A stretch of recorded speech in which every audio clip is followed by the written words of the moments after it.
Bob Witanek, one of the founding members of Decarcerate, the Garden State, and an organizer for the organization. I'm going to talk fast because there's not a lot of time left, and we may not get to the questions and answers, but I want to invite everyone to come to, where's that? Where did I put it here? Penn Pizza Palace at Broadway. We're going to go there. If you don't have a ride, we'll coordinate the rides, etc. About 15 minutes. Yeah. Anyway, I'm going to move fast. We have a 6-point plan of action. We've talked about the problem, and I'm not saying that these are all the answers, but these are the answers that we're trying to do through the Decarcerate the Garden State. We got a problem, we have to take action. It's all about action. So I'm going to go through our 6 points. New Jersey Decarceration Act. It's in the newspaper, and that's, we're introducing it and we're pushing it. There's various legislative things going on, tinkering with it. We need wholesale overhaul. We call for 50% reduction of the decarcerated in New Jersey over a 4-year time. We call for the right to vote of people in prison. Put the polls into prison. They do that up New England. Don't take the rights of, definitely restore the rights when you get out, but put the polls into prison. The $54,000 they spend per incarcerated, that money follows the incarcerated back to the community and to create jobs. You can create 2 jobs with that $54,000. To create jobs, to provide the kind of projects that Gary was talking about that you need to get back. Because if the meter's still running and was running all while you're in prison and there's no job there and you still have to pay the bill, so your choice is either you don't pay the bill and you go to jail, or you do something else to pay the bill and you go to jail. You end up in jail anyway. That's got to change. All the stigmatization, the denial of housing, all of the restrictions, and the whole parole system, we don't need to tinker. Now all the politicians are telling us there's too many prisoners, yet they all voted to increase the penalties for heroin. They all voted to increase the penalties for heroin. Nobody's pro-heroin, but that means more incarceration. So how could you be for decarceration, thinking there's too many prisoners, and you vote for a law that's going to create more prisoners? It's a game. They want to speak at a demonstration against too many prisoners, but then they're going to vote for more prisoners. It's a game. There's a lot of money involved in it. It's a matter of social control. New Jersey Decarceration Act. We got to roll it out. What's written in our paper, that doesn't mean that's how it ends up. We can change it and continue to modify it. But basically, we need a groundswell in all of the cities, and it needs to come from the cities that are targeted. In all of the cities, we need to demand, not tinkering, overhaul. Incarcerated lives matter, just like black lives matter. And we need to take it on to that level. Tour de Decarcerate, second point. Today is one of them. We want to do this at least 30 times in the next year in cities all across the country. Now, people might say, okay, we don't have a full house here, but there is something historic in this room today. And I'll tell you what it is. How many people here from Rowan College? How many people from Rutgers Camden? How many people, community organizers? Okay, so we have an opportunity here. This could be the beginning of a triangle of power. Even though there's only a few of each group, but every one of you should figure out how you're going to work together from now on. When Camden's on the move, Rowan and Camden Rutgers needs to be in the house. And when something's going on campus, bring Gary, bring Alan, bring the Camden community out. These issues do not stop. The campuses do everything they can to try to divide you from the community. They have rules that the community people could be arrested for trespassing for going there, etc. You need to break down that barrier, okay? And what I'd like to see us come back to Camden for another one of these events, but in the lead up, have an event at Rowan like this, have an event at Camden Rutgers like this, and have an event at several other communities like this, and then have a huge one here. Maybe not in a building like this, but outside when it gets warm. Maybe near the communities that are targeted. Okay, so Tour de Decarcerate, our goal is to do this in 30 cities. We're doing it in Plainfield. Her colleagues, the ones that started the organization she's part of, are working on it exactly a month away in the library in Plainfield. One of the forms that we gave out, please, if you're in a community or you're a part of an organization and you can help us put together an activity, fill this out and give it to us. And we'll make sure that we follow up, and we're to follow every single lead.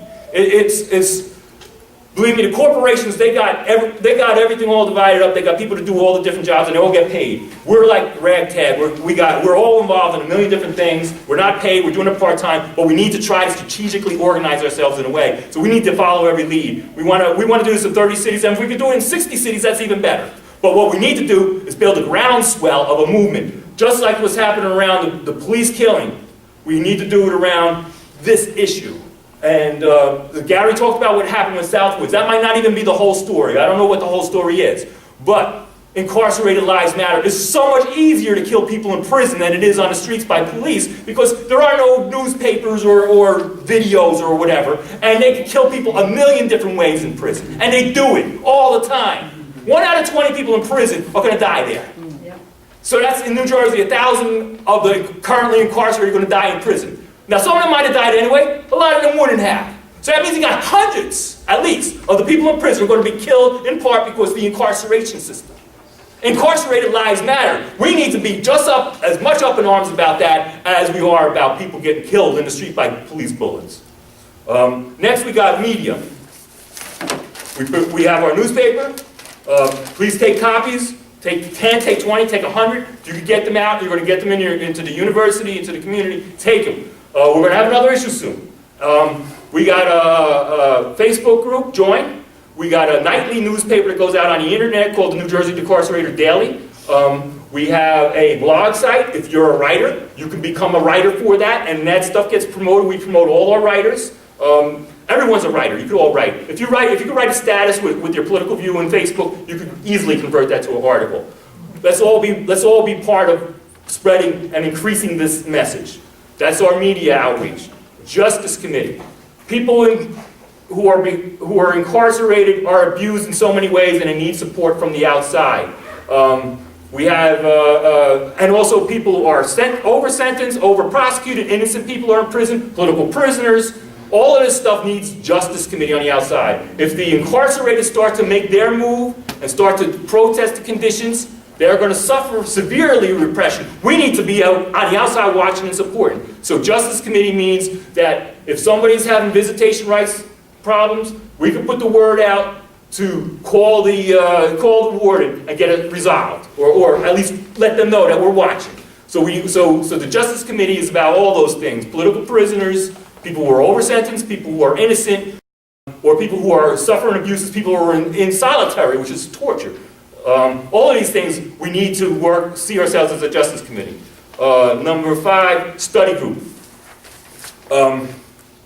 Nia, when she got invited to speak before the students of color, she boned up on the issue. She studied it, she went to the resources, she read, she studied videos, and she got prepared herself. Each and every one of us can get in front of a group, whether it be a classroom, whether it be a group of kids sitting around partying, whether it be on the street, a politician. We need to all arm ourselves with information, like in this book, not only this book, the pamphlet there,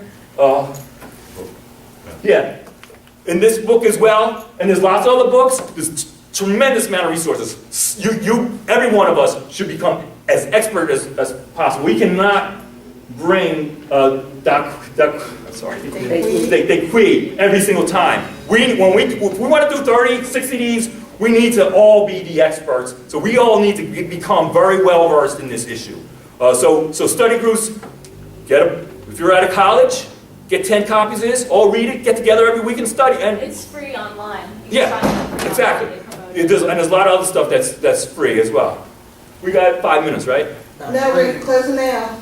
Okay, well, let me finish up, please. Last point of our points of action, we just added this point, communication. The walls divide, and they keep the information in, and they keep the information out. We need to figure out a way to provide an information filter so that the information still don't know what's going on in Southwoods. We need to be able to get that information and put it before the public. So however many people were killed there and how they were killed, they need to see. All the abuses that are going on, people need to see. We need to publicize what's going on in solitary. We need to be able to, the incarcerated need to be able to write stuff and say stuff, and we need to be able to get that out to the public.